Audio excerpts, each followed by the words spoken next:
welcome to KICKASS TV. This is episode 3 of KICKASS Forever Monthly, and we've got with us editor-in-chief John Erigo. And today, John, you're going to share some stories of us from your days of when you helped promote Twisted Sister early in their career. So let's talk about that. Yeah, hopefully my old brain can remember what happened. It was a long time ago. Uh, um, wow, where to start? Wait, what year are we talking? Growing up, No. yeah, growing up on Long Island, New York. That's where Twisted Sister is from. Of course, yeah. That's where they cut their teeth for a very long time. Uh, and it was inevitable that I was going to discover them somehow, some way. Yeah. They were an entity. They were really, and it's a unique situation because like local bands usually don't get the attention that they did. I mean, they played full live concerts on the local radio, like FM, like the big rock stations. Wow.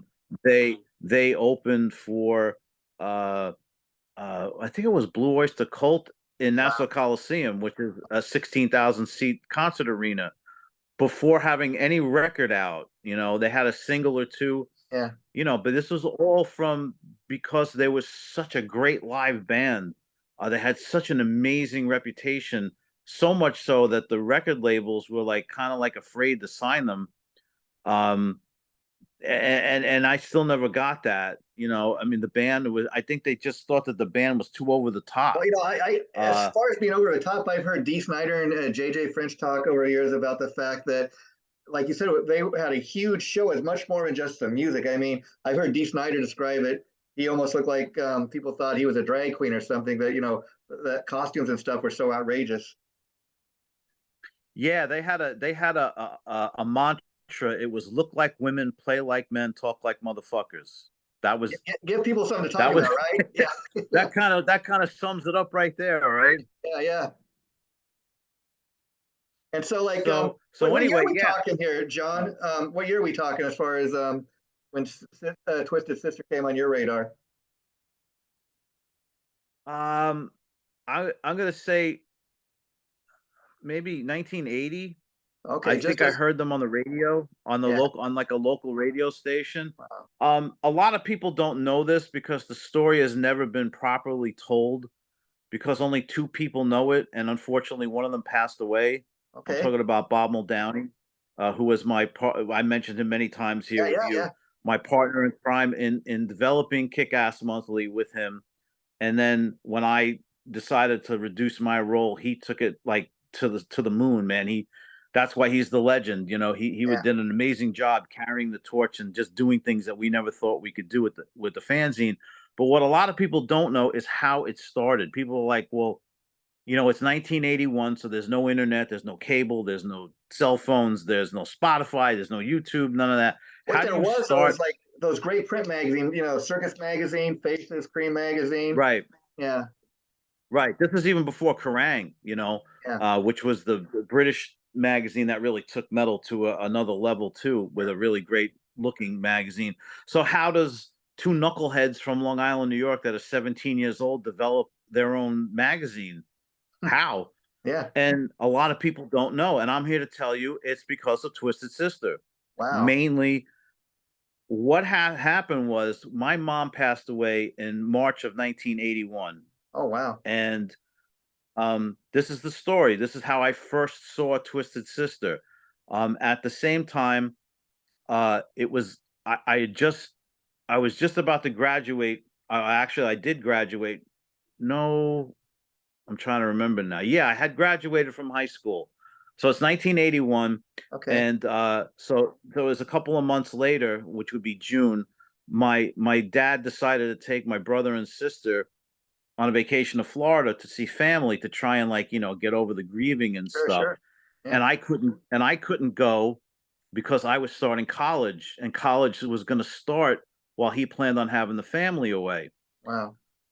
Or something to that effect. Yeah. That part I don't really remember. So I didn't go. That's the main thing. And I was at home, and my mom's mom, my grandmother, was living in our house, and she was there with me, so I wasn't, alone. My dad didn't want me to be alone. Sure. That's all cool. Sure.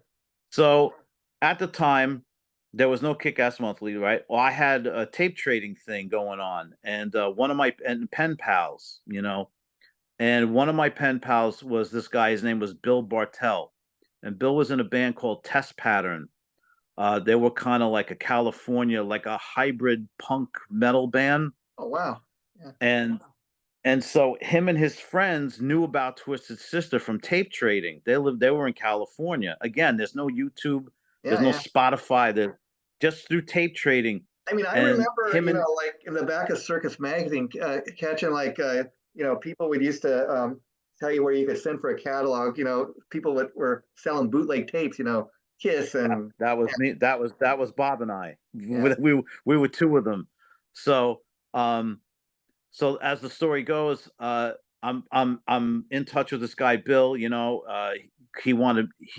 a lot for me for metal. I would send him blank tapes, and he would go to shows and record them for me. wow, yeah, yeah, He was a really really cool guy. He was a rocker. He was a guitar player. Later on, I'll just fast forward a second here. He went on to be known as Pat Fear in White Flag, which was a very influential punk band in the 80s, and now he's passed away not that long ago too. So anyway, so him and his buddies want to come to Long Island to see Twisted Sister. They want to make a pilgrimage, which is back then was like, that's out of you crazy, yeah, you know. yeah, yeah. So they came over, and my dad is gone. My sister and my brother are gone. I'm in home alone with my grandmother, who's in her 70s and whatever. She's a little old lady, Yeah. and so these guys call me up, and they're like, "We're going to see Twisted Sister. We're here. Yeah. Do you want to come with us?" And at the time, I was only 17, and the drinking age is 18. Sure, sure. Yeah.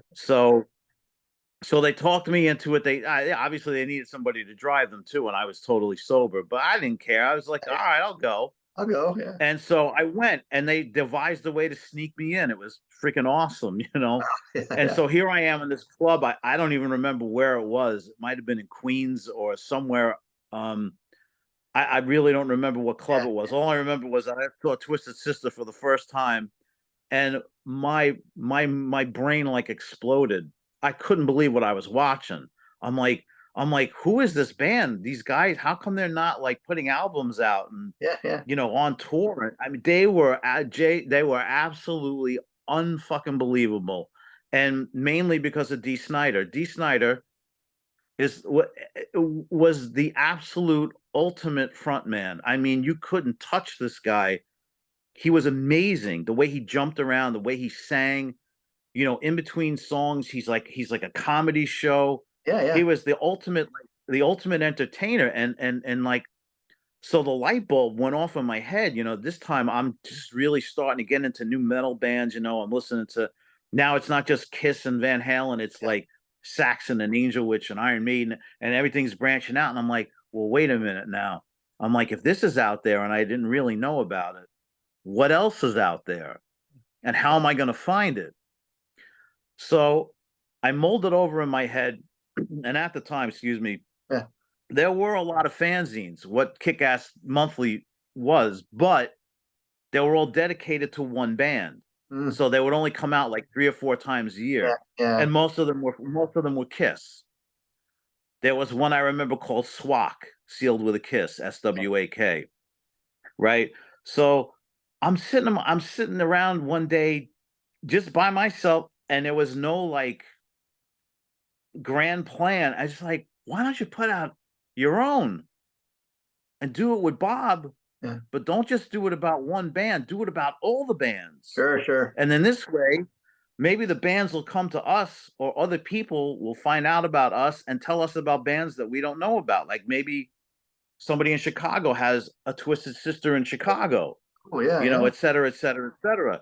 So at a young age, I don't know how that came to my mind. And it was as simple as me seeing Bob one day and just saying, dude, we should do this fanzine, magazine, whatever, and just make it about all the bands. And he's like, yeah, okay. And it was that simple. And it's a great idea. It was because, that like simple. you said, there was no other fanzine like that dedicated to different bands. Just typically one Not band. that we knew of. Right. Not that we knew of.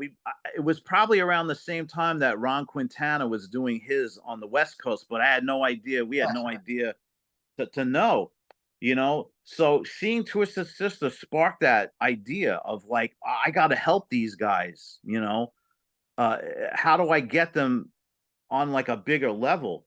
Sure. And and JJ and I ran into Twisted Sister, you know, a few times, obviously since then. It was a long time ago, and there's a little bit more history, but more recently, you know, within the last 10 years, JJ French said to me face to face, he's like, you guys were the first magazine in the world that got it about us and helped us so much. Yeah. You know, and there are little things like I showed you the clip of me talking to Dee Snider a couple of years ago, For sure. and there's a clip I have up of Dee Snider talking about the fanzine on stage. So we start the fanzine, and so we're like, okay, Twisted Sister has no idea who we are, you know. So we start going to shows. Me and my friend Ed, we'd get there at like, yeah, you got to understand these are club shows, right? Yeah. So it's not like they're playing arenas, so there's no seats in the place. So we would get there at 6 o'clock at night, right? Doors don't open until 9. Yeah. And we'd stand on line so we could be in the front. Sure. For 3 hours before the doors open, then stand up in the front for another 2 or 3 hours, sitting through some god awful, you know, opening bands. And we did this like every month because Twisted Sister was on like a cycle. They would go around New York, New Jersey, and Connecticut, and they would play pretty much the same places. And people would show up, and they played 3 sets back then. They played the first 2 sets with Dee, and then the third set they didn't do. Dee didn't do, and the sets were kind of half and half. It was like half original and half copies, and they were playing like, excuse me, Judas Priest, AC/DC, you know, Ozzy, you know, stuff like that. It was really cool. And so what I would do, it was kind of like a team effort. What like I would get there early and do that and go in the front, and I would have a magazine on me somewhere in my jacket or whatever, and I would handwrite on the front, we want to do an interview, and I put my phone number. Now Bob was at these shows too, and I'm sure you can find these in circulation somewhere. Sure. Bob would stand further in the back and he would record them.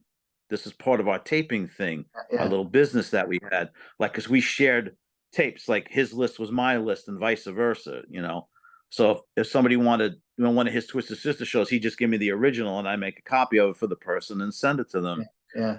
So I would go up in the front and I would take the mag, and the Twisted Sister had like a format. They would come out, they would open with What You Don't Know. I'm sure people know that song by now. Sure. Yeah. And they would play that song, and then they would go right into like a second song. And I think it was either the first 2 or 3 songs in the beginning, and then the lights would go out. Wow. And when the lights came back on, they would talk, and to fill time up, so they had to, you know, because they had to play like all night. They talked a lot, and they, you know, they. It was like I said, it was like him and JJ were like a comedy show. It was really funny and entertaining, and they would hawk their T-shirts, and you know, they would make jokes about the bar and things going on in the world, and make fun of disco because that was a big thing back then. But so what started happening was, after I saw them a couple of times and knew the cadence of what they would do, as soon as those lights came back on, there was a Kick-Ass Monthly on the stage, propped up on the monitor so they could see it. And Dee would pick it up and he would talk about it. He'd show it to the crowd. And he'd be like, oh, here's Kick-Ass Monthly, you know, some local guys, you know, putting a fanzine out there. We appreciate, you know, heavy metal. They love it. And that was it. Wow. You know, and no phone call.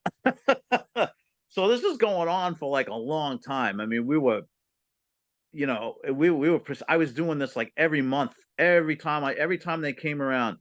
And it probably took close to a year, I would say. It was definitely months before. It wasn't like, didn't happen like right away.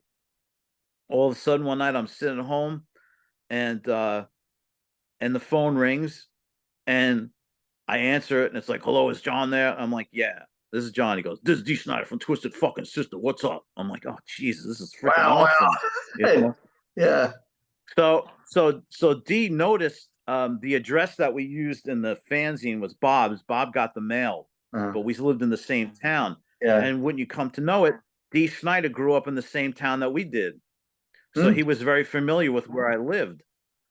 So he was like, yeah, I want to do this. And we eventually set it up. Now, you got to remember that Bob and I are both 17 years old, 18 maybe. We just turned 18. and we have never encountered a rock star face to face, whether it be a local guy or a whoever. somebody somebody big. So we were like two little kids, like nervous, but like, oh my god, Dee Snider's coming over. We're gonna hang out with Dee.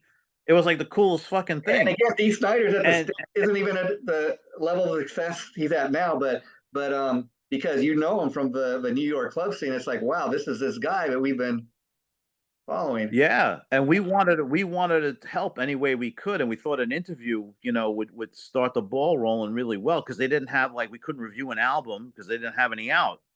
So this was right before the Rough Cuts EP, which came out before the first album, and he comes over to my house and he walks in and he greets my family, and I'll never forget it. We're looking out the window and he pulls up on like a muscle car because Dee's in the hot rods, and he's got a cut off denim vest, and he's got a white shirt with Donald Duck on it, and his hair, out, and sunglasses, and he's walking across my street. I'm like, how cool is this?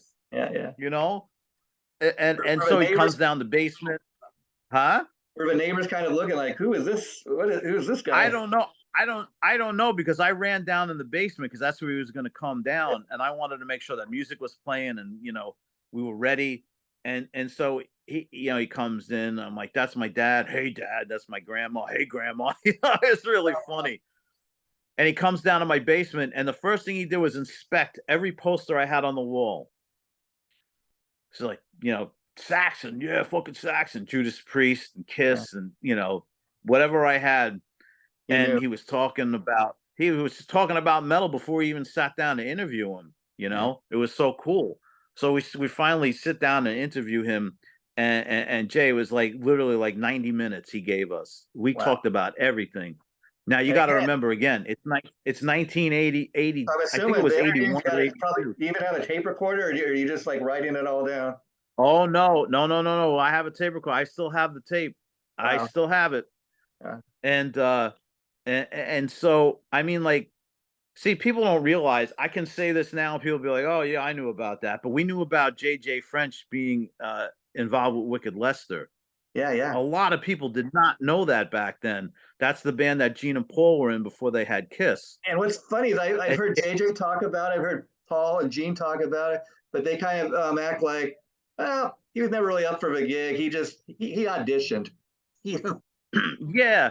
And JJ, for the longest time, if you go back and look at pictures from the beginning, even after they had albums out, that he would do the makeup like this, the black line around his lips, and he always said that Ace stole that from him. The little like when it goes up like this. Yeah. He used to wear it and not fill it in, and he would say, "Oh, he stole that from me," Yeah. Wow. But anyway, so we knew that he played on that on the demos, and we asked Dee about that, and he freaked out. He's like, "How do you guys know that?" I'm like, "Hey, we know things, Yeah, we don't know. If we tell you, we have to kill you, kind of thing." But we do our homework, right? Yeah. Yeah, but we knew about that, and he's like, "Oh my god!" And I'm sure a lot of people out there that are big Kiss fans have heard the Wicked Lester demos. I mean, they're out, and he's trying to describe like the song "She," which is one of Kiss's like slow, really heavy kind of. And he's like, "You got to hear it." He's like, "It's got flutes and it sounds like Three Dog Night." Me and Bob are looking at each other like, "What the hell is he talking about?" Yeah, sure enough, he was right. The Wicked Lester version is very different.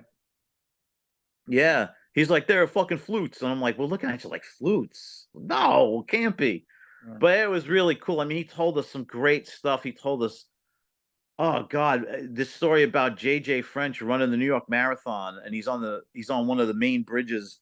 And because JJ was really into running back then, I remember that, to try and keep his stamina up for the band. And he was talking about, Twisted Sister had this thing, do what you want to do what you have to do. Yeah. And he told the story about how JJ French was running across people in New York, the Verrazano Bridge, which is nicknamed the Guinea Gangplank. It bridges Brooklyn and Staten Island. And he's like, he's running across the bridge because they closed the bridge off for the marathon, and he's got to piss. So he says, Twisted Sister attitude, he runs over to the side of the bridge and he starts pissing off the side of the bridge.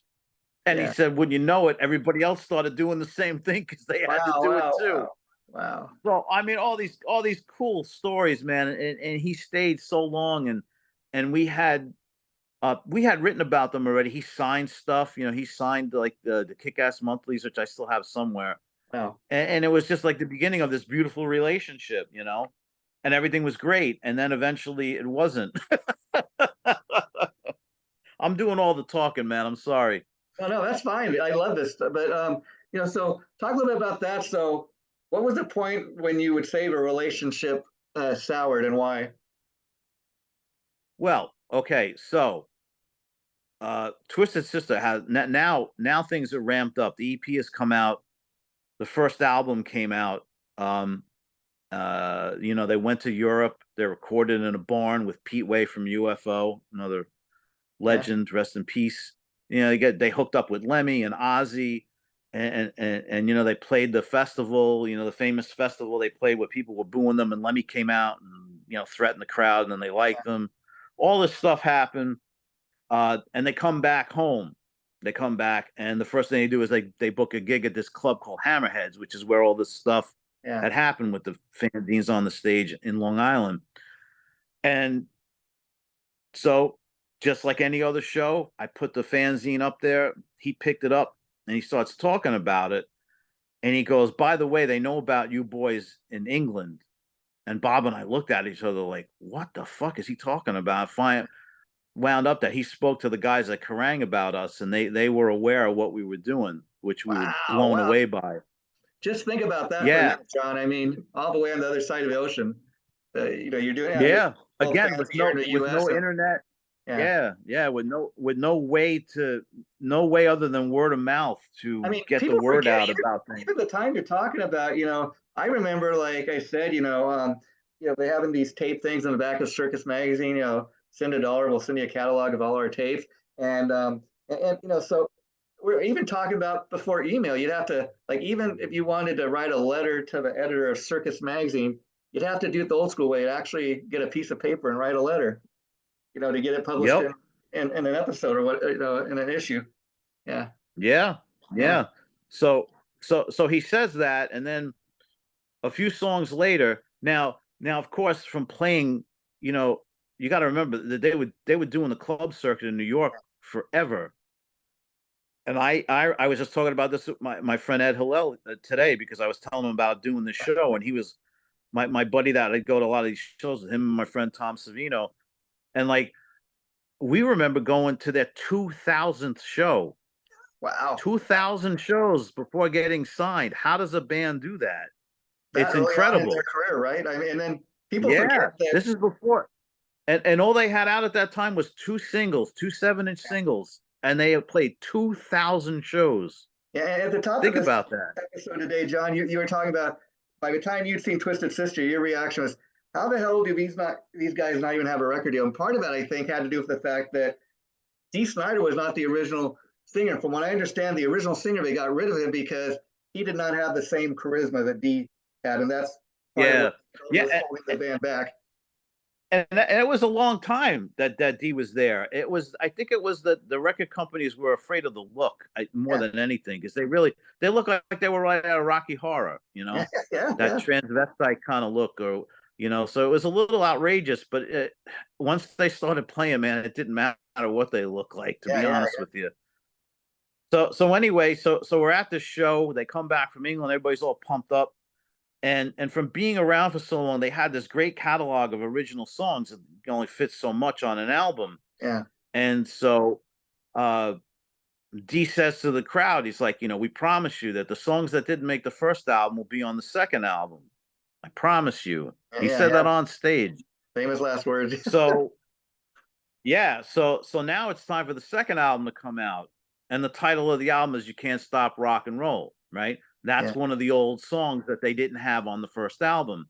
Problem was that was the only old song that was on the album. wow. And all those other songs like Knife in the Back and all that other stuff, we had no idea where it came from. And our big problem was that stuff to us and a lot of other people was nowhere near as good as the songs they neglected to put on the album. Yeah. So I had the unenvious task of writing the review for You Can't Stop Rock and Roll. And I told Bob, I said, look, man, I said, as much as we champion this band, I got to do what I got to do. Nobody gets a free pass. You Yeah. have to bring it. Yeah. And you promised us that those songs were going to be on the album, and they weren't, which wouldn't have been bad Yeah. if the songs you put on were as good as better, but they weren't. And so in my review, I ripped it apart. I went a little too far because I was really, really pissed, and it started a rift between us and the band. They were really upset, and they thought from what now I could be wrong about this, but it almost felt like they thought that because we were such big fans that we would just give them a good review. And I'm sorry, to this day I can't do that. Even Yeah. with Kick-Ass Forever, you got to bring it. I don't care who you are. If you put out a bad album, I'm either not going to write about it or I'm going to tell the truth, and And that's now, what I did. Well, of my course, truth anyway. My wrote the review from that perspective because of what he had promised would be on the album. But all these years later, how would you say? Because again, in retrospect, everything's maybe different. In retrospect, how would you say "Can't Stop Rock and Roll" as an album has held over the years since it's been released? I mean, has your feelings changed? Have you come to like the album any better, or do you feel the same about it?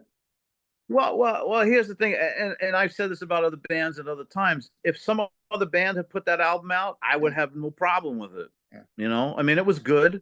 Yeah. The songs are good. It should have been so much better. And I Yeah. told D this face to face a few times because he just thought, oh, you guys said Twisted Sister sold out, Yeah. and I was like, no, that's not the problem I had. The problem I had was that you promised the faithful, the ones that put you where you were, that the songs that we loved for 10 years or whatever, you just, not just me. I mean, all these people that were going to the clubs, you just threw them away. Yeah. And the songs you replaced them with weren't as good. What did you expect? So that's where my standpoint was, and it was bad. The band was really pissed to the point where we got wind again. No internet. Yeah. We get wind of some fan that lives in Pennsylvania that we know. He's like, "Hey, Dee Snider was on the radio here locally in Pennsylvania, like a college station, talking about you guys." Yeah. Really? Wow. Well, what Wow. did he say? Yeah. Now he said, and we got a tape of it eventually. He said that I didn't write the review. Hmm. He's like, John Arrigo's too big of a fan. He wouldn't do that. And Bob probably wrote it and put his name on it. I'm like, oh my God, what the hell is this? And it started a whole big thing. And then Bob went to a show to see them and he confronted JJ and it was kind of messy. And so the relationship kind of broke, never to be fixed again because after that, that became even more commercial and totally changed their sound. Yeah. And it was unsettling to us because we had those tapes of those songs, of them playing. I mean, the songs. It still boggles my mind how those songs got swept to the side, and You think it's a case at of that time. once the record company, they do have a record company, Atlantic Records gets involved. Think at that point the record company starts to bastardize Twisted Sister. Okay, you guys have to sound more commercial so you can get on the radio. I think it was more the producer. I can't remember who produced the album, but it was more the. Even with You Can't Stop Rock and Roll, they had a music video. That's around the time MTV starts to become a really important thing. And we got to have a video now to get on MTV. Yeah, right, and that was cool. I remember that they were in their street clothes in that video. Yeah, and it was cool, because that was a great song. That was one of the leftovers, but it was, now in retrospect, I understand why they did what they did. You have to listen to the label and the producer says, "Oh yeah, these new songs are better than the old ones. Let's use these." You're kind of at their mercy back then. You only got one album under your belt, and it's your first album with a major label, and you got to kind of play ball. And I don't blame them. I even said it to DS. I don't think he sold out. It's just that you should have never promised us that those other songs are going on the album and then not put them on. That was bad. Going back into the earlier days, before Dee Snider was even in the band, like I said, they had a couple of different singers, and at one point, before they got Dee, I think right before, JJ started doing the lead singing before they found Dee Snider, from what I remember. Yeah. Like I said in the beginning of this, they used to play 3 sets. They used to play from like I don't know, like 10 o'clock to like 4 o'clock. So they had to, Yeah. stretch out the time. That's why they talked a lot in between songs too. And D never came out. They played 3 sets, and the third set, D didn't come out. And Okay. it was JJ sang most of it, and so did Eddie Ojeda. And Oh, those that section of the night was basically all cover tunes. They play like Hendrix and Stones and yeah. stuff like that. And I never stuck around for that because once D left the stage, I was like, oh, if they're not playing Yeah. original stuff, And and it's late, of course, the big breakout album was 1984's "Stay Hungry." What did you think of that? I mean, I'll be honest, that's when Twisted Sister, maybe because of my age, came on my radar, and they were all really right? Like most people, all yeah, over MTV. yeah. And Mm-hmm.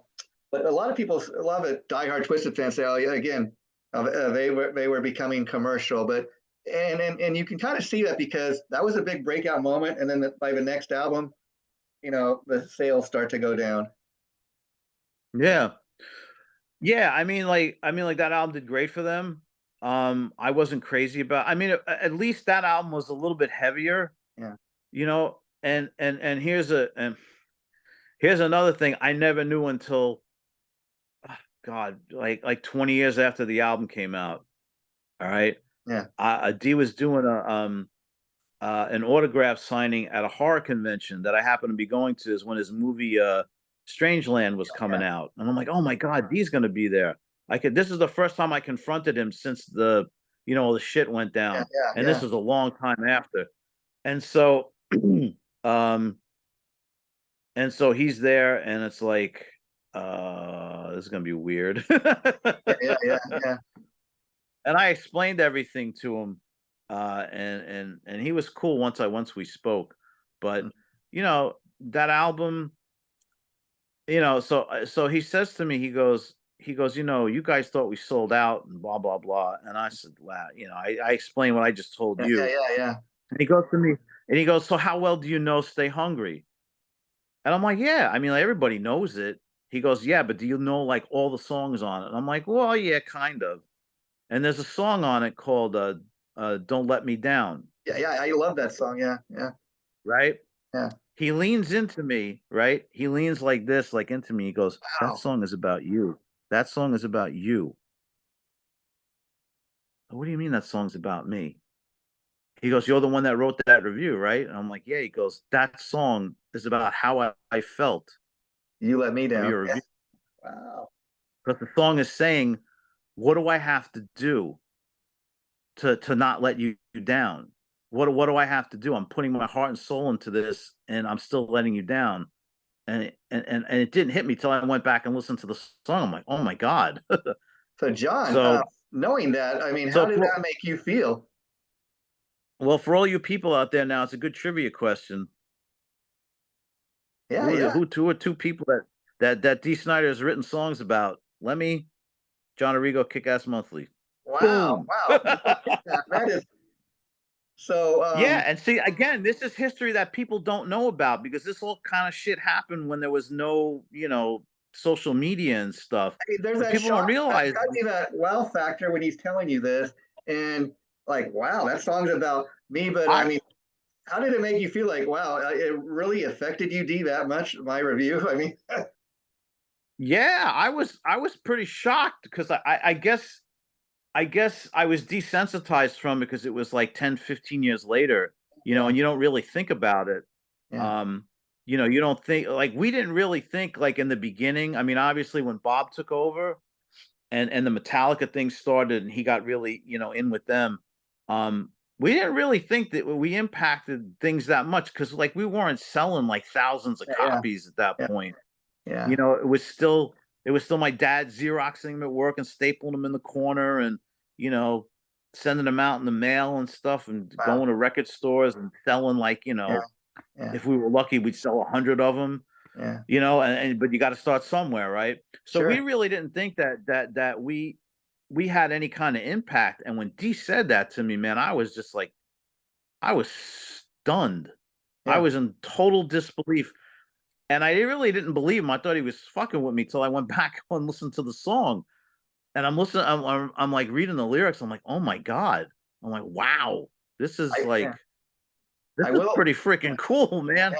Even though it was even though it was under shitty circumstances, it was pretty cool. I mean, you were important enough to make to become part of a Twisted Sister song. I mean, how cool is that? Yeah. And you know, I mean, Yeah, that's he said he was. Oh, I'm sorry. Go ahead. I just say that's a great story. Period. Yeah, Thank you.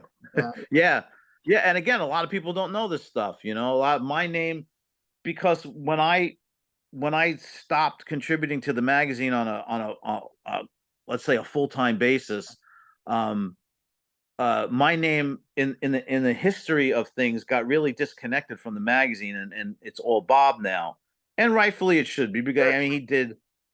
I mean, like I said, he took it to places we never thought it would go. You know, color and did bands advertising in there and worldwide distribution.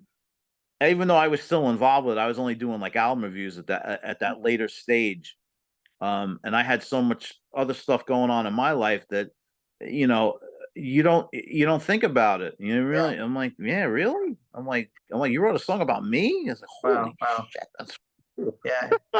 Yeah. so like that so like that little interaction that you saw, the video, Yeah. I'll attach the videos as Sure. Sure. comments on social media This and will be YouTube. going up next week But sometime. I'll let you know as soon as I have a date for that. But sometime next week. yeah, for everybody out there in chaotic riffs land, I sent Jason a video of me and Dee Snider face to face about 3 or 4 years ago, where he's all like talking about how Kick-Ass Monthly was there in the beginning and we're still going today just like he is, and that was all made possible by my friend Danny Stanton, who is Yeah.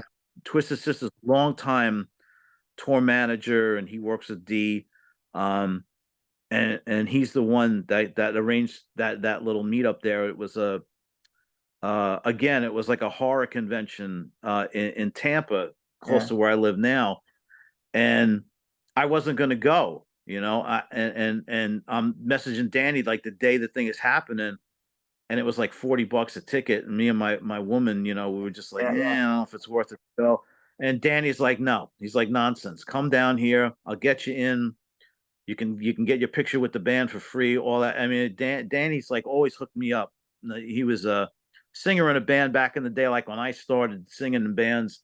This band called Takashi, with some other friends of mine, and he's been like golden, man. He still works with Dee to this day, Wow. and he's always like, hey, if any of my bands come through, just tell me. I'll get you hooked up. Yeah. I mean, he connected me with Akira from Loudness, which I can never thank Yeah. him enough for. But yeah, he got me face to face with Dee Wow. and JJ, you know, and they and not to leave out. I didn't mention this last year. I was on Mark Mendoza's podcast. He has a live show that he streams on Facebook, and I was on with Mark for like 90 minutes talking about Wow. all Hey, this stuff John, too. It was if really you don't cool. mind, because we're about ready to get cut off, but I would love to do this next month and pick up where we just left off with you on Mark Mendoza's show. If that would be cool with you. Yeah, Okay, yeah, because I don't want to get cut off, but we're running out of time. But thanks for doing this, man. I love this. Great story. You take care, my friend. thanks, man. Like I said, there's a lot of history out there that people don't know, and thanks to you, my Uh, buddy, they're finding it out. Thank you, buddy. Thank you.